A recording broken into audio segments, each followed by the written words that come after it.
It's a super cute area, tons of little islands as you can see here on the chart, and just all these quaint little towns, and some of them don't even appear to be inhabited.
Love shopping at farmers markets because we enjoy real, unprocessed food, support family farmers, find foods that the average supermarket doesn't offer, and connect with the local community.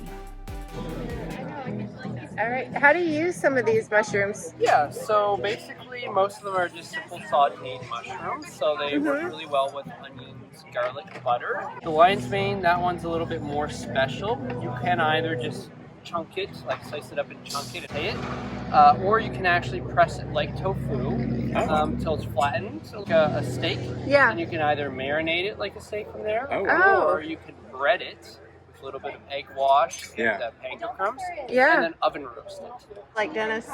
Feels like a lion's mane. Oh. So this is all from your farm? Yep, everything. Yeah. Grow our own stuff. We have our own animals. That's cool. We bought a dozen duck eggs and cow tongue, rhubarb jam, scallops. So the easiest way is to steam them. You just put about 1 inch of water. I just measure it with my finger up to that line. Right. And you put a heaping amount of salt in it. And then you just let them steam for about 10 to 15 minutes and they'll open right up. The top ones will open up a little bit quicker. So then you just make sure the bottom ones are all open and then voila. That's it? Yeah, that's it. And what do you serve them? Like butter, garlic, that type of thing? Yeah, you can. I like vinegar, and then I usually have garlic bread on the side with some cheese and sometimes a salad or whatever. Yeah. Whatever you want. Yeah. Okay, great. Thank you. Awesome, thank you. Yeah, no problem. Free vodka, blueberries from Lunenburg, and the vodka is produced in Hubbard, Nova Scotia. Awesome. Thank you so much. And we got a sticker to put on our... And I'll give you guys a booze bag to take on the boat. Oh yeah, we love booze bags. Filming all our loot.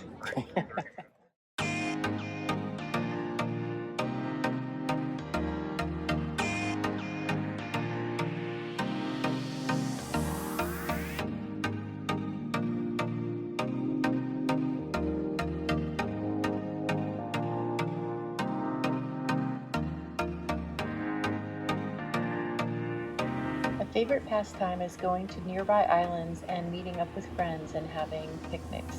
Okay, here we go. Got the moose head. Of course. In a frozen thing, and we got blueberry cider and peach cider. All right. So you just put that blue thing in the cooler? I put it in the fridge, in the freezer. Yeah. Right? Overnight. Yeah. And then the next day you're going off to the beach. And you close up, fill it up with beer, and you're good. Yeah. It doesn't like any of the tall cans, so you gotta stick with the conventional beer size beer. The way we got into tongue was... so to speak. Good one, Ann. We found a farm that we could buy half a cow from. And a lot of people, well, no, you don't get half a tongue. A lot of people don't want the tongue, or they don't want odd things. We're like, we'll take it all. We'll take the liver. We'll take the tongue. Yeah. We didn't like the, what was the thing we didn't like? The heart. Yeah, the heart came out a little chewy. So what are you doing with the paper? I'm gonna get it burning so I can get some wood burning so I can get the flag burning. All right. Why are you a flag burner? Why? Because our flag is ripped and torn, can't be repaired. Oh yeah. So you're giving it a proper death. I'm giving it a proper, respectful death so that you don't throw it in the garbage. That's right. You don't shred it and compost it, because we do. So it's stood outside our cottage, which is called Lobster's End. Lobster's End. For, gosh, 15 years. Very respectful. That's awesome. Gotta make sure it's done completely. Can't be recognized.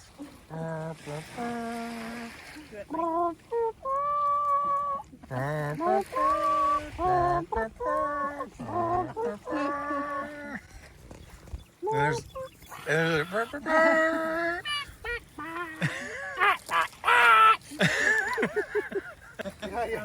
Counterweight.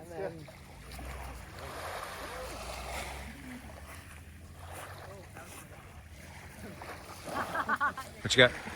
I got flat rocks, very flat. I'm gonna try to skip them. Go, skipper.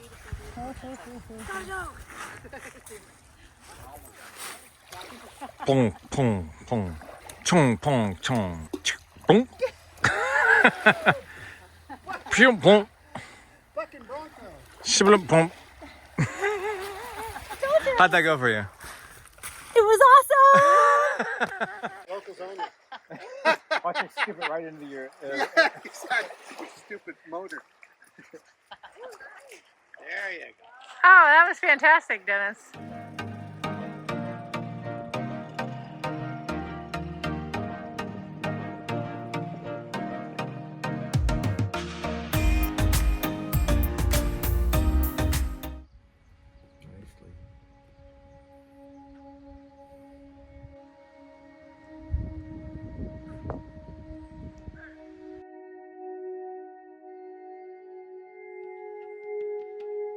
Look at this amazing breakfast my husband made for me. Sourdough bread, 2 duck eggs from the farmer's market here in Nova Scotia, salmon, a little bit of dill, and capers, and a layer of avocado that you cannot see quite well under that egg, but makes it absolutely divine. Yum, thank you, baby. You're welcome, baby.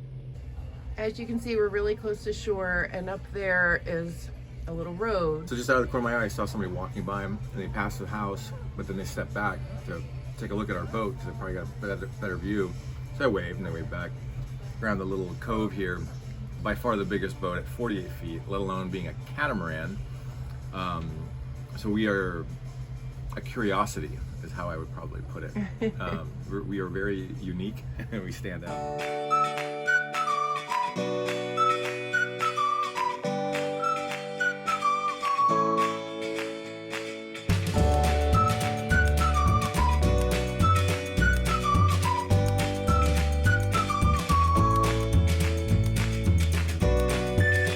It is so nice to be here in Chester, Nova Scotia in July. The weather is perfect, no humidity. You still wear shorts, but you're not sweating all the time, and it's great getting a break from the heat. Yeah, it's beautiful here. I mean, just take a look. We're walking on one of those rails to trails kinds of things. It is stunning, and if I can get a better view, I can show you the water. There's just tons of little islands out in the bay here, and from what Peter was telling us, that what people will just do on a weekend is pick one, go there, have a little bonfire like we did last night. Yeah. Yeah, just start a little fire on the beach, cook up some brats or whatever. Yeah, hot dogs. Hot dogs. Yeah. Yeah. And actually, they even went swimming in the water, which... A little too cold for my taste.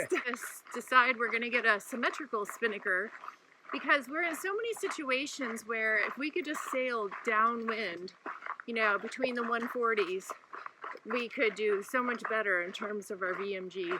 Yeah.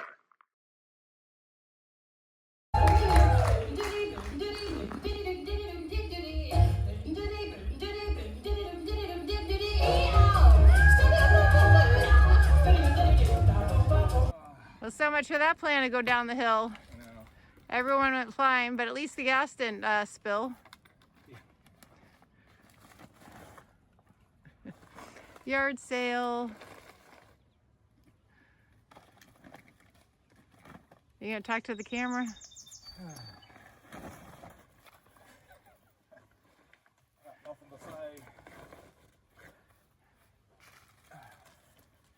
Where are we headed? Yeah. Join the gang. All right. All right. Looking forward to it. Yeah.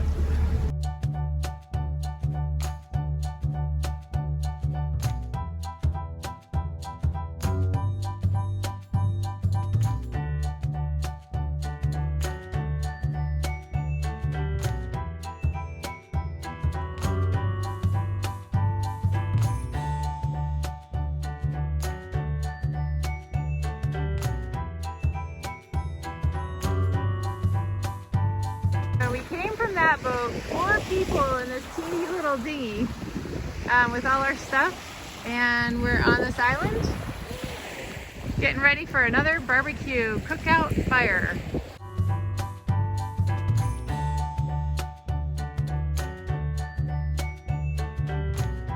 Been following the shade. I know. Yeah, she loves the shade. Sleepy doggy. From the bottom of your bilge. Yeah, from the bottom of our bilge, and we dug this out, this deep, eddy, ruby red something. But I think it's a leftover from the mini family reunion in Smithfield, and this is nasty. It's very. Take a taste. Show everybody. You finish it. All right. Yeah, you want to, once we get a little further out, we'll look at the video back? Yep.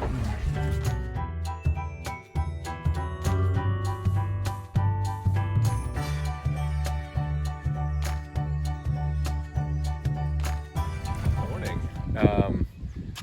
They got posted about a couple that was found dead in their life raft, and they left for the life raft went ashore here. Yeah, somewhere here in Nova Scotia. Stable Island. So crazy stuff, but they don't know what happened. They suspect they got hit by another boat. So apparently some people will buy an island and build a house on it and have their own island. So off in the distance, where that little structure is, that's Oak Island, and the claim to fame of Oak Island is they believe Captain Kidd buried his treasure there. And it's like every time they dig deeper, they find something else, like a new layer of wood that obviously somebody put there, or some type of structure. So be curious to see where they're at with trying to recover that treasure. We are here at Mahone Bay. You see all these adorable houses. And then there's this whole set of churches over here.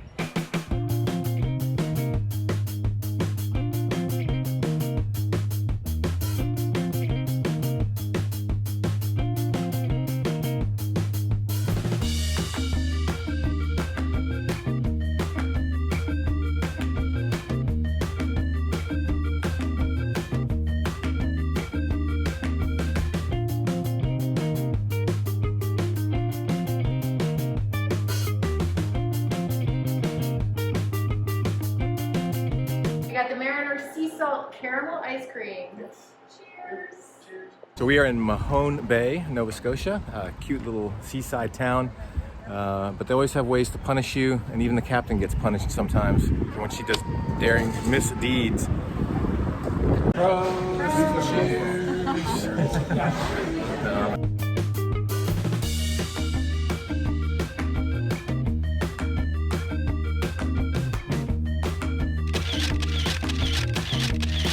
Hey! Anything fancy. Woo! There we go. To new friends. To new friends! Yay! Gracious hosts. You're welcome. You guys ready for YouTube? Woohoo! All right. Bye! And you know you have a place to stay. Caribbean. So what are we supposed to say? Let's get the out of here. You already got the family on board. Tell us about your sailing experience. So, I'm Julian Hill. I'm 21 years old. I'm actually I'm on the Queen sailing team, which is a university in Kingston, Ontario. And this summer, in the last 2 months, 7 of us founded Holdfast Ocean Racing, which is a group, and we're trying to provide alternate sailing pathways for Canadian sailors that aren't Olympic. And so many sailors often quit as soon as they turn 18 and they get into college, they get into life. They don't pick up sailing again until they're about 40. And so we started this again just to try to see what it's possible for a bunch of 20-something-year-olds to do. And we went out and raced the Newport Bermuda Race. We trained 2 months for it. We did 5 lead-up regattas, and it was wonderful. I myself was a watch captain and a main trimmer, and we had 10 people on board. We had a coach, we had a navigator, and then bow, pit, mast, 2 trimmers, tactician, the whole 9 yards. And we were on the start line actually with all the huge boats, with Proteus, with Pyewacket, owned by Roy Disney, with and it was a ridiculous start, but we managed to sneak away with a good enough start, and do well in the race. And we just got ahead, stayed ahead, spent 250 miles in the Gulf Stream with the current with us, and it's almost exactly like that scene in Finding Nemo where they go with the turtles and they're in the Gulf Stream just going absolutely fast. Hell yeah, dude. And they're and yeah, it was a lovely experience. 3 days, 10 hours and 53 minutes. We finished the Bermuda race 42nd across the line in line honors with 160 boats. We finished 6th in our class, but there were Volvo Ocean Race skippers in our class, and that's some tough competition. Yeah, it was some ridiculous competition. It was a super high level race. Got to meet so many cool people. You know, fell in love with my team, and went out and saw dolphins, and we saw, you know, the turtles and sharks, and had a lovely offshore experience. And you know, you're always battling the boats right on the horizon too. And what's something you can offer cruisers like us? Crew. Yeah, I mean, yeah, absolutely, crew. I guess the point of advice is just to enjoy it. I mean, you have this amazing privilege to be out there, and traveling the world. And I guess another piece of advice would be to reef early. Just you know, it takes about 5 minutes when you do it right, and it saves you a whole lot of pain because you can't put the reef down when you're out there in the breeze. So if you see something dodgy, I just get reef early just for precaution. And reefs are fast too. The low drag, and you're not overpowered. And I'm a big fan of reefs. That's what kept the boat moving on the way to Bermuda. All right. So you're tightening the batten? Yeah. All right. And if you loosen it, you loosen the bolt, you actually extend the whole batten because you're loosening the bolt attached to the batten. The vertical wrinkles in there. Yeah, and then it just sort of stretches the whole pocket out. Yeah. But if you start getting lines along this way, or if when you're tacking and jibing, if it doesn't invert, means that there's too much tension on the whole thing. If you check it out, you go 2 wraps on the way down. There's only 2 loops, so they can't really get tangled with each other because you only have 2 wraps over. And you just keep it with a steady ease, and you don't want to get it because that's pretty uncomfortable for the guy up the rig. It's scary. And then when someone's all the way up, and I guess you could put in a self-tailer as a cleat while they're up there, you just go in and you tie a half hitch around the winch, and like, you know, no one will ever come down in any kind of failure whatsoever if you actually just tie it off right on the winch. And also, if anyone's like waking up and they're on deck and they don't know what's going on, or someone see a half hitch on the winch, someone's up the rig, let me just check in on them. And you know, it's 4 a.m. and you're kind of delirious. It's pretty, you know, keep it simple, stupid. While we have the camera going, a few things about winch etiquette too. You know, you go up and if you pull up, you're going to strip everything off the winch. I mean, I guess this kind of helps. So, you know, always go long and out for the people at home, and always, you know, can I undo a wrap? And I'm going to take it around the side and then keep the tension, and around the side and keep the tension. And there's no slip, and you don't strip the winch, and you don't, you know, blow a sail off or blow a sheet off or something.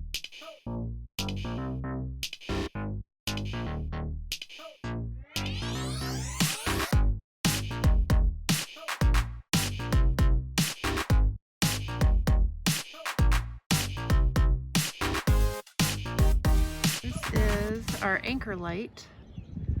I wonder what those green sensors are. Anne's trying to adjust the camera that looks down the mast so it looks a little further out, so when we come into either an anchorage or especially a mooring ball, person at the helm can at least have a little bit better visibility on the mooring, because as it is right now, you have to rely on the person up front with hand-arm signals. Is the camera, and there's that connector.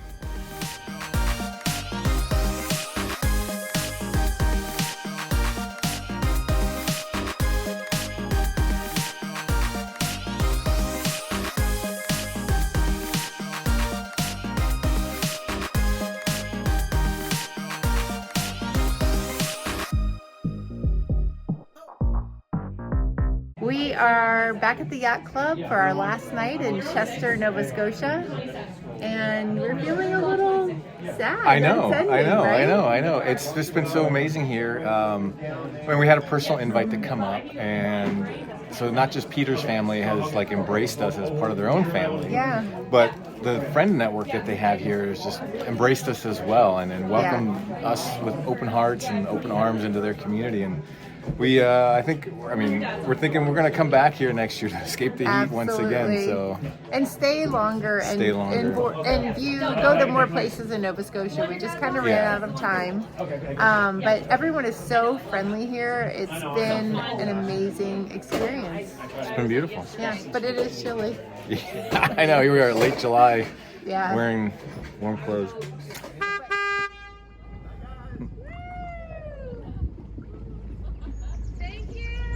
You're very welcome. Take care. Good luck sneaking out of the mooring field. I know.